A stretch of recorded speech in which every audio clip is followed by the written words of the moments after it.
Diables de Sant Andreu presenta Verona.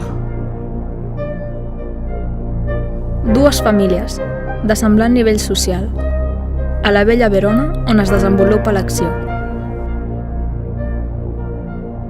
S'inicien noves baralles per antics odis, que ataquen les mans de ciutadans amb la sang d'altres iguals.